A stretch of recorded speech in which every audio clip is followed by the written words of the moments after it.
Hello, and welcome to the Young Folk Knits podcast. This is episode 19.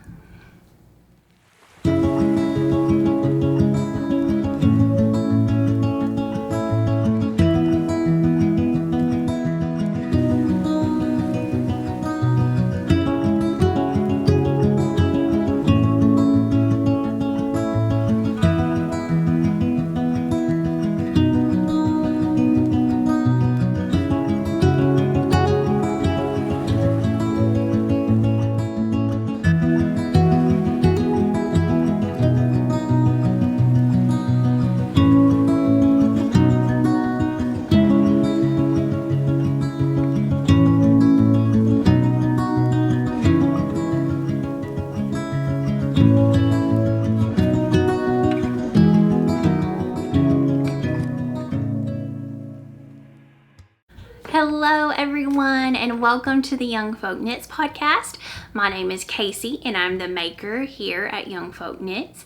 If you are a returning viewer, I am so excited that you decided to come back and hang out with me again.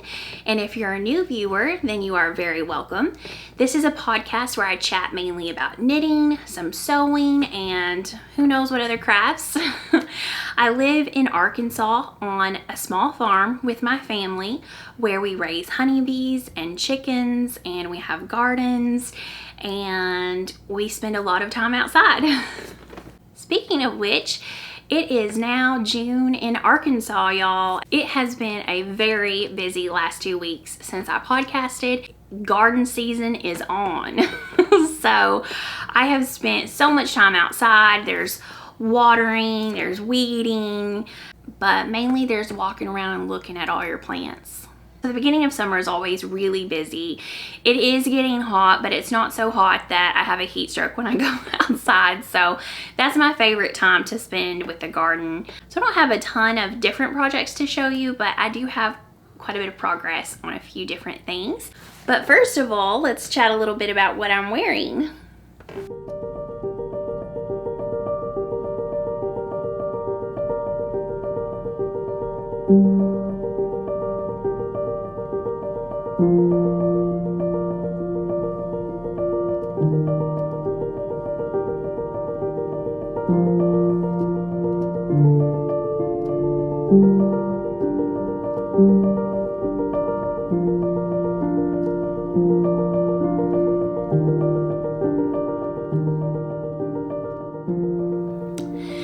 So today I am actually not feeling super great.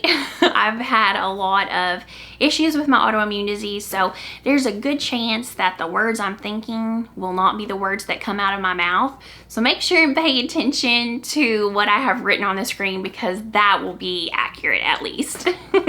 Today though, I am wearing my Homestead shawl. So this is designed by Bee Mandarines on Instagram. Her name is Melody Hoffman. And I want to say she lives in France, but that may not be accurate. Anyway, this is such a great design. It is a triangle shawl, asymmetrical. So that means you start maybe down here and you'll work your increases up as you go. And then you have this straight edge up at the top. When turned this way, makes a lovely triangle shawl. So I knit this up in Woolberry Fiber Co. It's her worsted yarn. She actually did boxes for this a few years ago, maybe 3 years ago. I'll have to put on the screen what color it is, but I really love how it turned out. It's a nice quick pattern because of the weight of the yarn. First of all, I love garter stitch. A garter stitch is amazing to work, and it has a lot of visual interest, but it also adds in these eyelets. I want to say they're double yarn overs. Nice big holes, and then you have sections of stockinette with a lateral braid. This may have been the first project I ever did a lateral braid on. I've done quite a few since then, and honestly it's not my favorite stitch to work, but it's not hard. I get distracted a lot and I have to think back no matter what I'm working on. And if it's something that's not easy to think back on, that's a little bit frustrating. And to me, this is not the easiest stitch to think back and then fix a mistake. So that's the only part of that I don't like, but I like the simple stitch definition that it gives. And I think this is just such a great basic pattern that's really not that basic whenever you get close up and look at it. It's not too heavy, but it's actually nice and warm, and it's not too big. So I really like to wear it as a triangle shawl in the winter, but if I'm not feeling good and I just kind of want to wrap up in something cozy, this is a great option. So lovely pattern, Melody, as always. And Bethany, your yarn never disappoints. So I want to show something else that I'm wearing today, which you might not be able to see that well. I'll see if I can scoot up. My mom got me some bee earrings. Are they not the cutest thing? Here.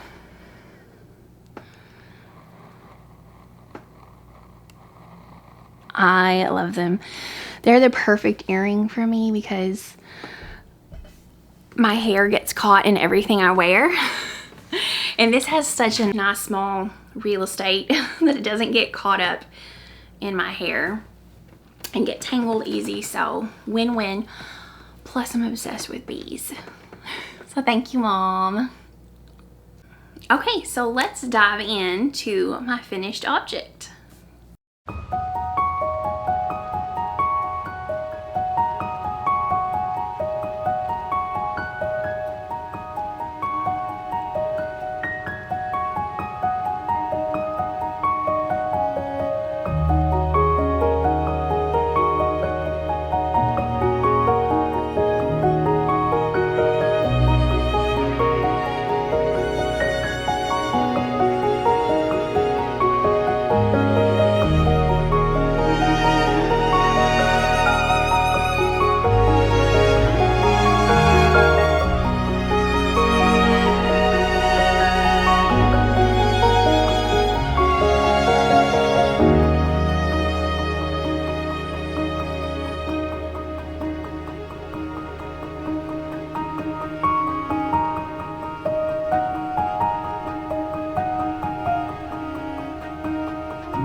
I said object, but I actually have two things that I want to show you.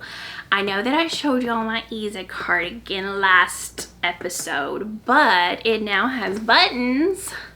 So it is truly finished. And look at the wooden buttons.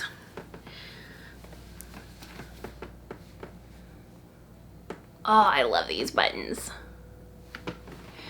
To me, the buttons, I don't know if any other style of button would look as good with this color. I knew before I ever started this pattern exactly what kind of buttons I wanted to use, and I found these on Etsy from the Button Bin, I want to say, and they are perfect.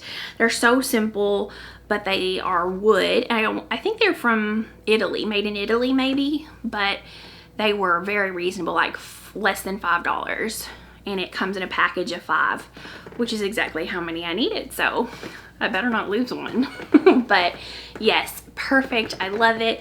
I also wanted to mention that this pattern is actually released today, so you can now make your own easy cardigan.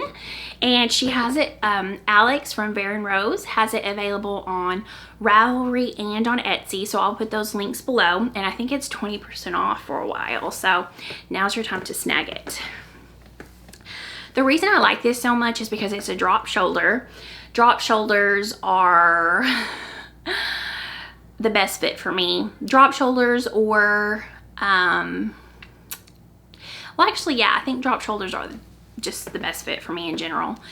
And it has this panel of lace on each side, but it's not very many stitches, and so it has the perfect amount of interest and also the perfect amount of stockinette. The rest of it is stockinette. So then you just have these lace panels, and it keeps it interesting because I need a little lace to keep me engaged. Y'all know I love my lace. But it's also nice to have a break with the stockinette, and it's knit in DK or worsted weight yarn, so it goes really quickly.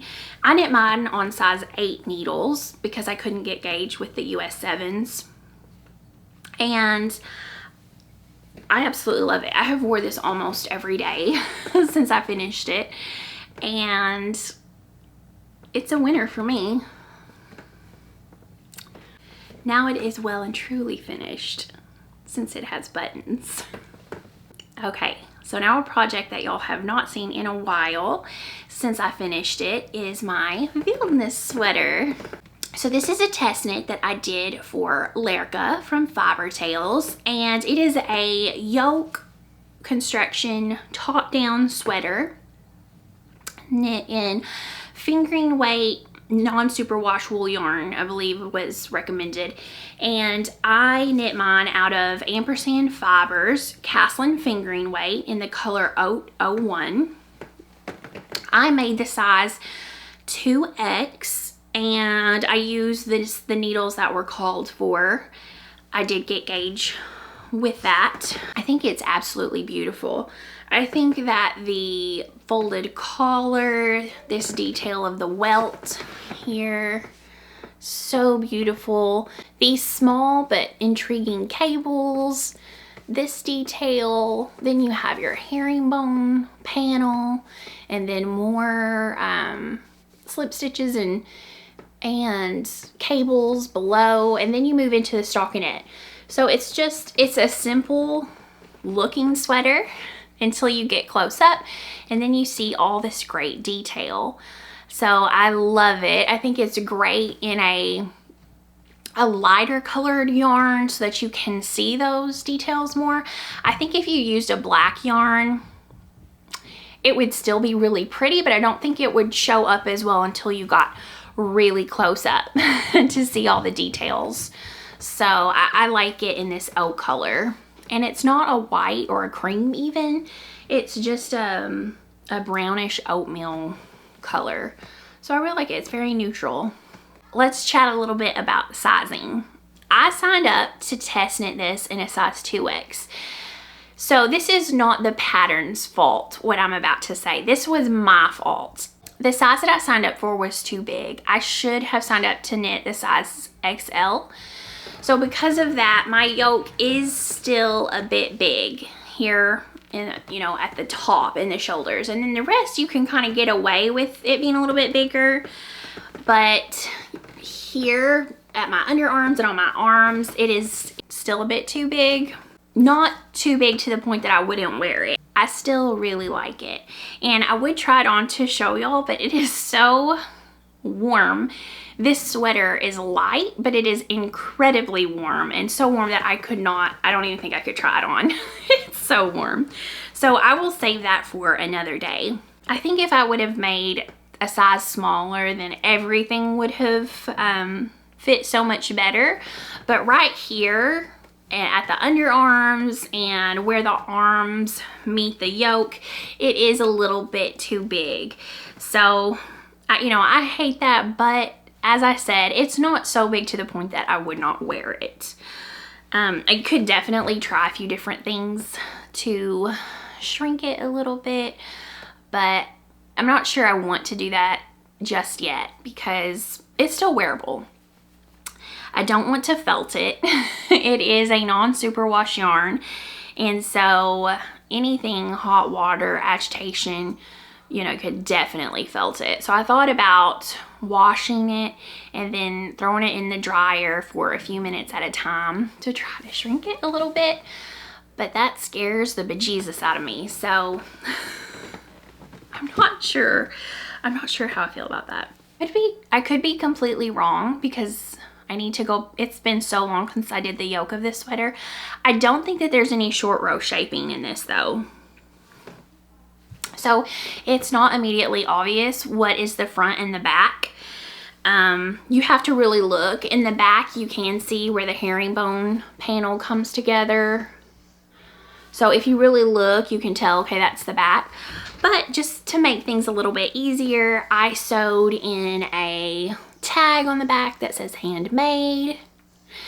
And I have a few of these tags. I don't use them a lot because honestly, most things it's very obvious to me what the front is and what the back is, and it's just an extra step and something else to fall off or have to mend. But if it's a garment that I would actually possibly have trouble telling the front from the back, then I will always go ahead and put a tag in. So I thought this one was really cute and it kind of matched the sweater. And I just got these off of Amazon for very cheaply. I will link them below. I know that there's much cuter ones on Etsy, and I see them on Instagram all the time. Way cuter ones. I just grabbed these off of Amazon because really who's ever gonna see the inside of my sweater but me? So it wasn't a high priority. Something I do love about this yarn is I think it has great stitch definition, and the color is not, I don't know, it gives depth to the sweater that the color is not totally uniform. There's a bit of that tonal quality to it. So I really like this yarn. I use this same yarn for my Stria cardigan, which ANDREA MOWRY designed, and I love that cardigan. I love knitting with this yarn, and so it was the first thing that came to mind whenever I was going to test knit this sweater. And I'm very happy with the yarn that I chose. It's super lightweight. It has a lot of structure to it, but it also has some nice movement. So I've only had wonderful experiences working with this. You can spit splice. I mean, what more do you need? All right, y'all. How about I tell you a little bit about what I've been working on?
So first up to bat, I do have a bit of progress on my Chantilly socks, which are designed by Morgan PANICH and PANICH.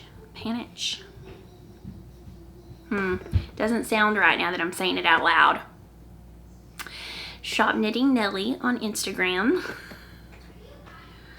So these are my Chantilly socks.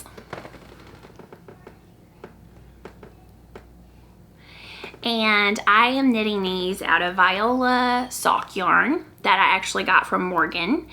And I have no idea what the color is. Didn't come with a ball band, but it's this really nice sort of, you know, apricot colored yarn with some pink flecks in it. I do have a heel now. My socks have a heel flap. The flap has been made. The heel has been turned, and I'm now working on the gusset. I do love a nice partridge heel. I don't like it for all socks, but I think some socks it is a great design aesthetic that matches the pattern. I do love just a regular slip stitch heel flap and gusset. That's what I make the most. I like the way it feels. But this is really nice for a change, something fancy. Very, very pretty. So the Knit Nelly Knit Along is still going on, and that is where you knit one of Morgan's patterns that she has designed. She has quite a few sock patterns and a hat pattern, and I picked the Chantilly lace, or Chantilly sock. Is it Chantilly lace socks or Chantilly socks? It's Chantilly something. So I did 6 inches for this part, and then I started my heel. I turned to my heel, and I'm working on that. I think it's nice because the lace is only on the front of the sock, so you get that stockinette break in the back. These are actually socks that I'm gift knitting, so I don't know how I'm going to do the length. That's gonna be of the foot. That's gonna be a little difficult because I wear a size 10 shoe, and I'm gift knitting these to someone whose shoe size is quite a bit smaller. So I don't know how I'm gonna do that. I may try to look online and see if for a specific shoe size, like a size 8.5, let's say, you know, how long would you knit the foot before you started knitting the toe? I don't know. I don't wear a size 8.5, but maybe you wear a size 8.5 and you could tell me how long you knit your socks. That would be great. Or a size 8 or a size 9, anywhere in there would work out just fine. I think I do have another friend that wears a size 8.5 that maybe she could foot model for me. And I could try them on her. I'm knitting these on 9-inch circular needles. These are ones by CHOWL, and I'm using a size 1 needle. So a little bit about knitting socks on 9-inch circulars. I don't use DPNs. I do have DPNs, and they're fine. I don't want to knit an entire sock with them though. Like I'll use them for, when I first started knitting, I used them to make hats, I used them to make sleeves, and I never really had a problem with laddering, but they're just cumbersome. They're not that efficient. Whereas the whole purpose to me of 9-inch circular needles is efficiency. With magic loop, that's fine, but there is a lot of adjusting your needles and pulling them out or pushing them out, you know, a lot of that with each time you turn. So that takes time, and that takes effort, and that takes movement, and that takes thought. And with the 9-inch circulars, you just keep knitting in the round, and you use stitch markers. So I'm all about efficiency, and so I do choose to use these. If I haven't knit with 9-inch circulars in maybe a few months, it takes my body a minute to reacclimate to using them. I'll notice that my shoulders are like this. Everything's very tight because it's like this little thing that I'm trying to knit with, you know? And I have to tell myself, relax, drop your shoulders, relax your hands, everything's okay. You know, but my body feels very uncomfortable for a while. Once I've knit with them for, let's say, one evening, then I'm good to go.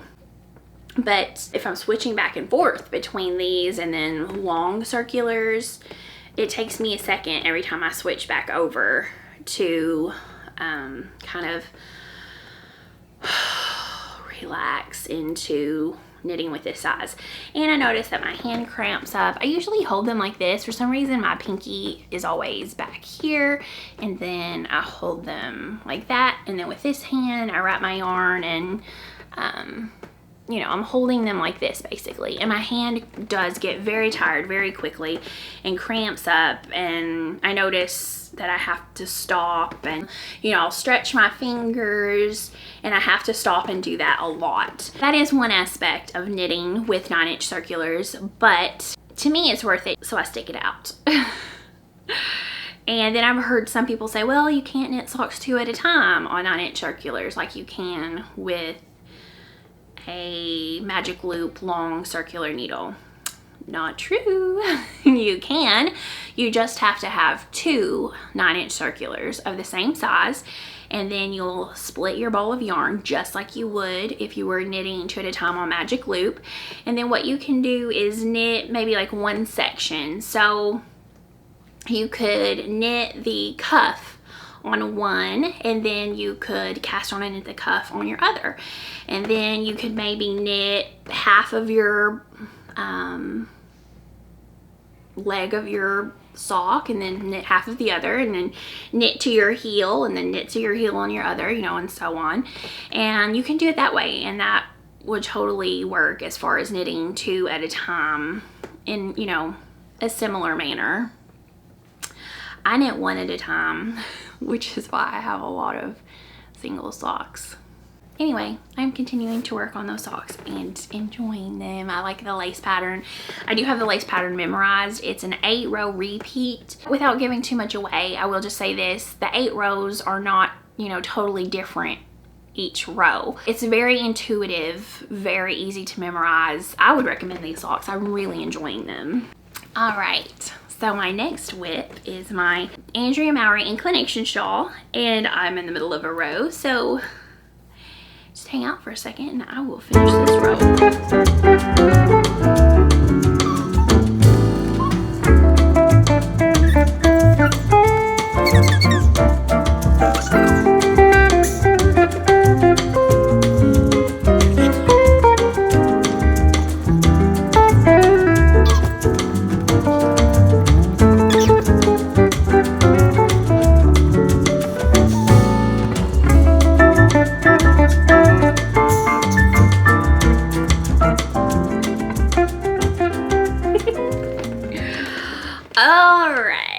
At the end of a row. So last episode I showed y'all my DRK INCLINACOWL, or the Inclinations cowl. So there's a knit along going on through August maybe, and it is the DRK INCLINACOWL knit along, or INCLINACOWL knit along. I'll put it on the screen. So I thought, oh, that'd be fun. I want to make one. And my dilemma, which was, you know, a big ordeal, was that I ordered 2 bases of Nocturne. No, sorry, same base. The base is Nocturne. I ordered 2 colors of the base Nocturne, which was Brown Sugar and Flashback. And I had started it, and all I did was I got this little bitty triangle, and every time I got to the same point I kept ripping it out because I thought, oh, I don't really like the way that looks. And then I would start over because I think, well, maybe I do. I could not decide what I was going to do. But I led you all down the path of, you know, this is a bad, horrible decision. You all supported me and said, rip it out and use something else. Which I did not do because my mama did not raise no quitter. So all of that drama, and I decided to just push forward and see what happened. Because the thing about Spincycle is the color is constantly shifting, and where I was casting on with that color, I didn't really like it, but I knew it would change, and I wanted to see what would happen. You know, if you don't like Spincycle at the moment when you're looking at it, just wait a minute because the color will change. So now I've got this bigger triangle, and it's this really fun grungy rainbow. I don't know if you can see the colors or not, but I actually really like it. So yes, everything I like my hair tends to just completely blend into, which I hate that fact, but oh well, it is what it is. So from far away, it does muddy the colors a lot. I think in person you can see it a lot better, but you know, whenever you're a little bit closer up, you can really see the color shifts, and I really like it. So what I may do is just continue to make this one. I mean, I'm gonna finish this one, and I might use some of my other Spincycles to make another one. So I can have one that's a little bit more high contrast, and then I'll have this one which is low contrast. Another factor that played into me deciding to just go ahead and move forward with this is that I have a lot of yarn that I think of as special yarn. I maybe buy it without a purpose in mind, and then I never use it because nothing ever lives up to the expectation of perfection that is needed to be a good enough use for the yarn. And I don't want to do that anymore, because then I end up not using it and maybe buying a different yarn that I think isn't as special to use for a certain project, and instead of using what I've got. And I did not want to do that. I had nothing else in mind to use this Spincycle yarn for. There's no other pattern at the moment that I would use it for instead, so I decided to just go ahead and go with it and not be too precious with it, because might as well use it, and I do like it. I'm sorry for my waffling, but sometimes you have to knit a ways into something before you can really tell how you feel about a project, and that's the way it was with this for me. It definitely changed a lot. This rust color, oh, that's one of my favorite colors in here, and I see it took me quite a ways to get to that point. And once I saw that being knit up, I'm like, oh yeah, I'm going with this. I did color manage a little bit. So the brown sugar, let me show you the brown sugar color again. Ooh.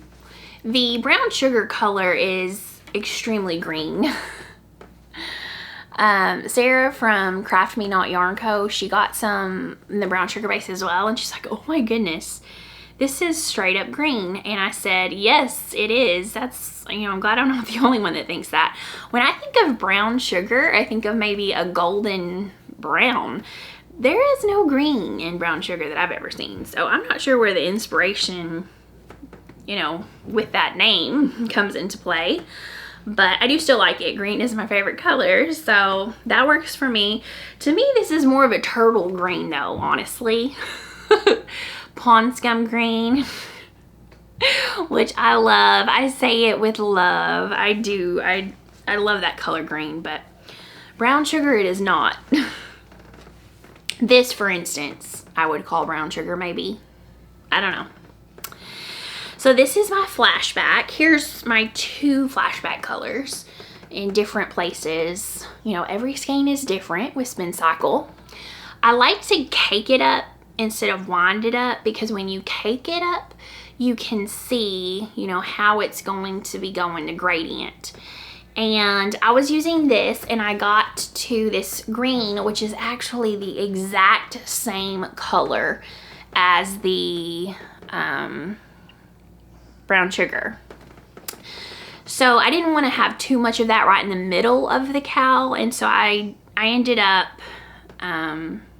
cutting my yarn and attaching this ball of yarn. And I spit splice my Spincycle because I think that if you spit splice it, you can, you know, separate the two different colors. So I know that you probably can't see it, but like maybe you can.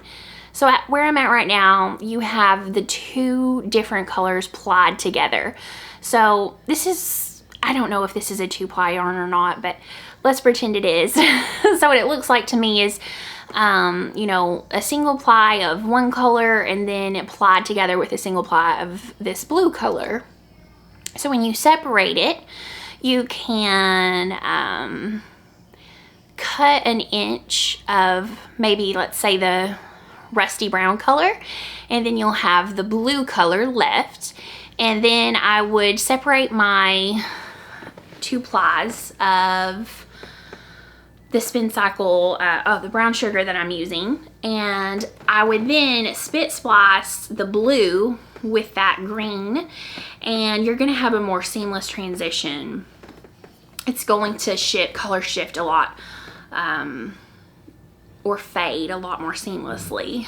So I will always spit splice my Spincycle. It felt nicely together.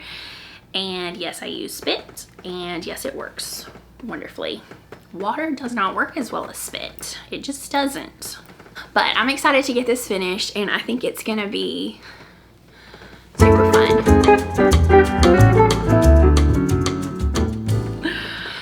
Okay, oh, I am using CHOWL US 2, so that's 2.75 millimeter needles. You do have to go down quite a bit with half fisherman's rib. And I want to talk a little bit about Spincycle and substituting some different yarns for that. Spincycle is, you know, it's an expensive yarn that I cannot always use. And there's some great alternatives for this. One thing I've been seeing is like the, is it Zauerball or Zauerballs? And it looks a lot like Spincycle to me. I think it's a fingering weight. So even though this is labeled as a sport weight, I feel like I could very easily get gauge and swap it, interchange it with fingering weight yarn and have no trouble with it whatsoever.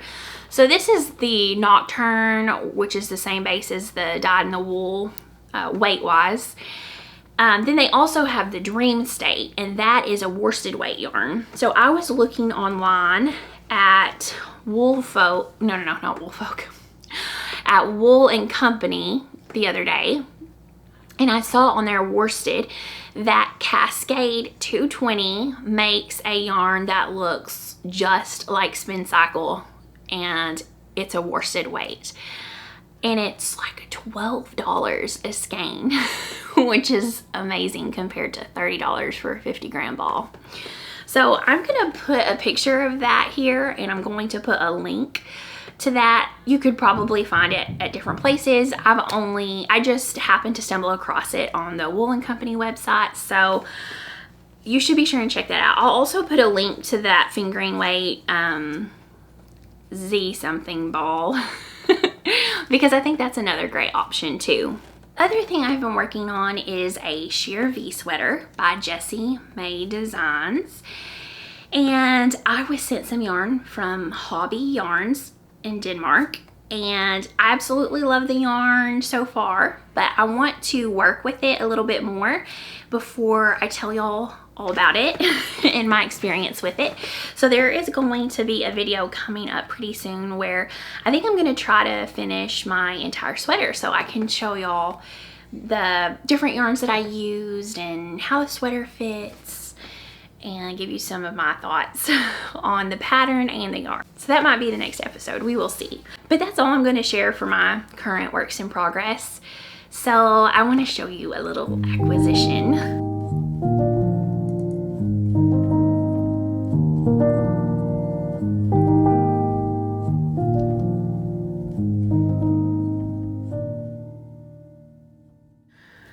So SHAWL Mercerie has her year of socks, and each month there's a different sock set that she releases. And last month it was Ruby in the Yarn Co, and she did a sock set called Sunset Villa. which I completely missed out on. But then Ruby and the Yarn Co. did a pre-order for it. So I jumped on that and I was very excited because I got my pre-order in today actually. So I wanted to show it to y'all. How fun are these colors? I'm obsessed.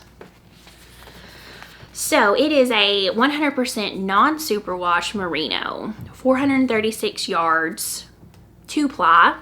And then the mini is an 80/20 superwash merino nylon, 80 yards, which I think is nice for heels and toes because lots of people make socks out of non-superwash, non-nylon yarn, but let's be honest, if you want them to last, it needs some nylon in it, in my opinion. That's my opinion. I know other people have had success without it, and I have and will continue to make socks that do not have nylon in it at times, but they're not going to be heavily worn in boots or shoes, for instance.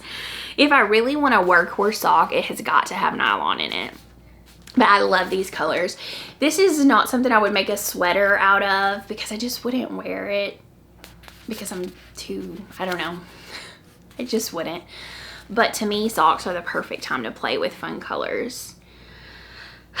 So I'll probably make a ribbed sock out of these because I find that when working in either a rib pattern or a garter stitch pattern, it really blends your colors nicely, especially when they have these big changes. For instance, let me show you again my shawl that I was wearing earlier before I got so hot I had to take it off. So it's beautiful in the stockinette areas, but I think it's so nice in the garter. I think in the garter sections, it just blends the color so well, but you can still see the tonal quality of it. So I really like ribbed socks a lot when it's variegated yarn or tonal yarn. So that is all I had to share of my projects, but if you'd like to stick around and knit and chat with me, I'm going to work on my Inclinations cowl, and I'm gonna I'm gonna chat a little bit about some of the books I've been reading, things I've been watching, and also I want to answer a couple of questions that y'all have asked me, so hang around.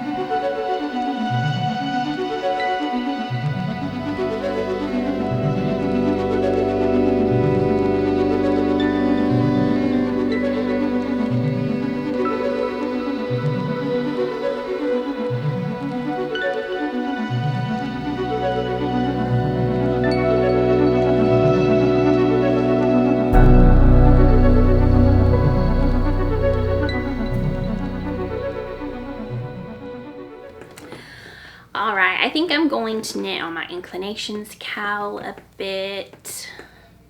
I'd love to get this done, but I have so many different projects that I'm working on. So, I finished reading The Thursday Murder Club, book 2, which is called The Man That Died Twice, and I thought it was really good. I love Elizabeth. I think she's just absolutely awesome. I like all 4 of the main characters. Ibrahim, Joyce, Ron. I think they're so fun and I would love to hang out with them.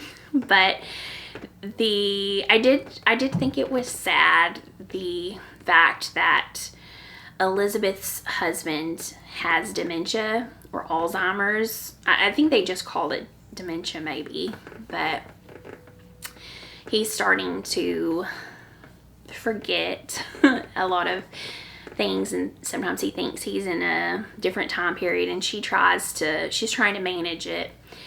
And part of the book name, The Man Who Died Twice, comes from the fact that, you know, with Alzheimer's or dementia, it's almost like the person you knew dies once, and then the second death when their body dies, which I think is so sad. My grandpa had dementia, Alzheimer's, and I was just watching an article, which I was talking to Selma from Little Big Knits about this fact. I was watching this lecture on how to prevent dementia, and I'll try not to bore you too much with it.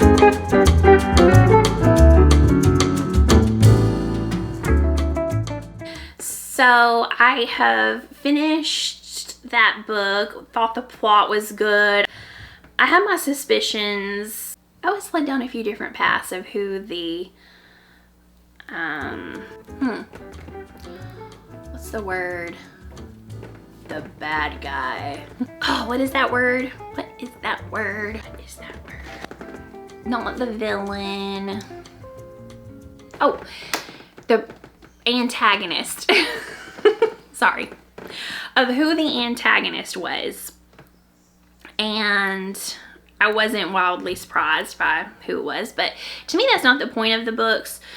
You know, it is a mystery, but it has a lot of humor in it, and I love the humor, and I love the people. They're very real people in the books. So Thursday Murder Club, I'm waiting for the third one to come out, but I don't think it comes out until September maybe, or August. So still a wait on that. So I started The Maid, which is a whodunit, but it is told from the perspective of a maid in a fancy New York hotel. Only thing is, the maid, I haven't heard this word used yet, and I just started it. I'm only a few chapters in, but I think she has Asperger's, even though that word hasn't been used. She has a lot of trouble with, you know, reading other people, their emotions. She has trouble reading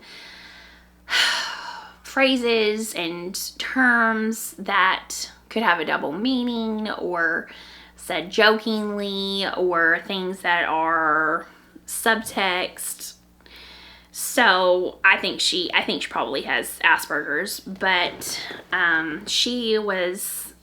she finds a dead body in a hotel, and she was witness to certain things that happened beforehand. So it's all told through her eyes and her viewpoint, and it's really cute so far. Like I said, I just started it, so I don't really have much to say about it yet, but it has a ton of really high ratings on Audible, so I'm excited to read this book. Hopefully it'll be good.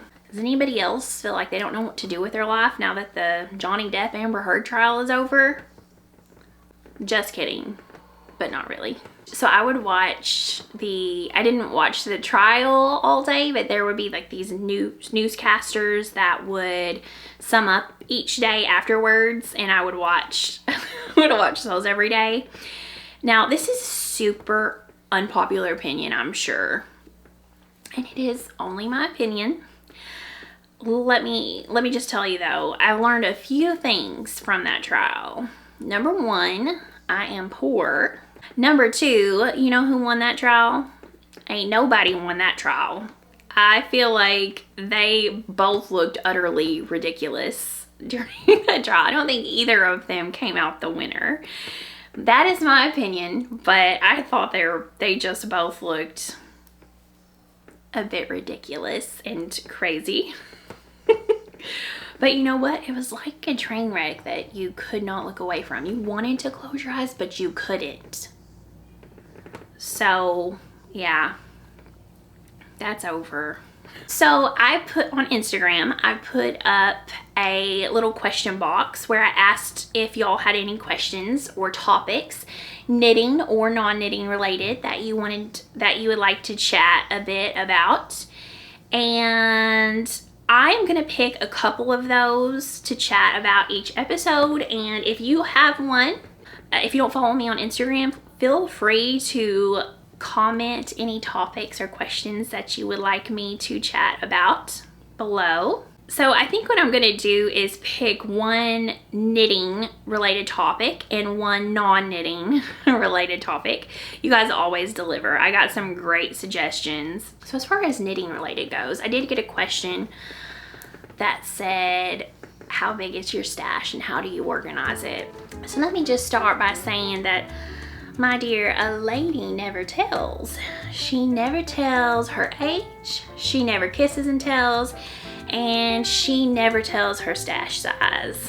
I'm sorry, but there are certain rules we must abide by here in the South. I'm a bit embarrassed to share about my stash size at the moment, so we'll save that. One of the questions that I got was, how would you describe your style? Like your clothes, your, you know, I guess that could be knitting related, what you knit, also your home decor.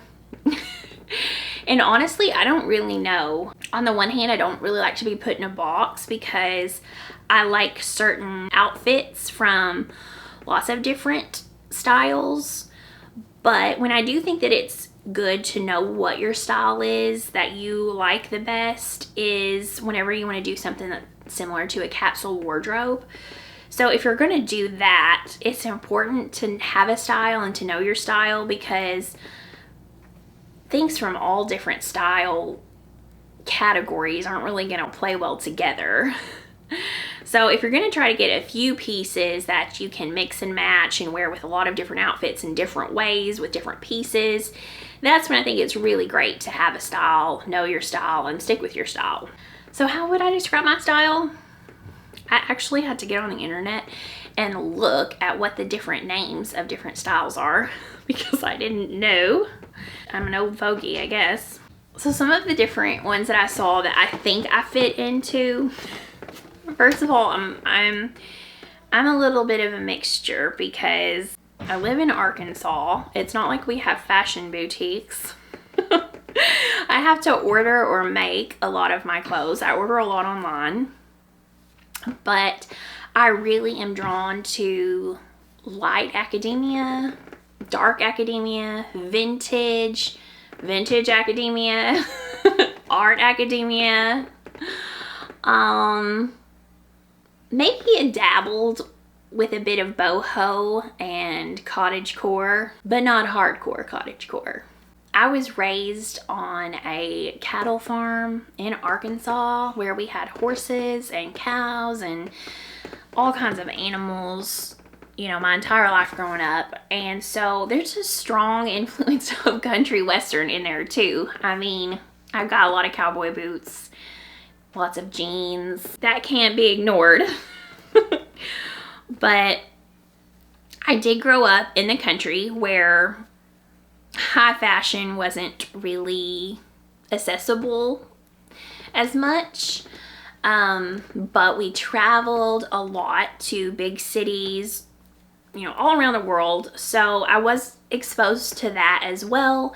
And because of that, I feel like I have a very mixed style. It's really hard to put me in a box. I like a lot of different things. I do like more neutral colors. So I think that influences the patterns that I choose and the colors that I knit with for sure. My house, my favorite is white walls or sage green walls. Lots of green plants, lots of wood.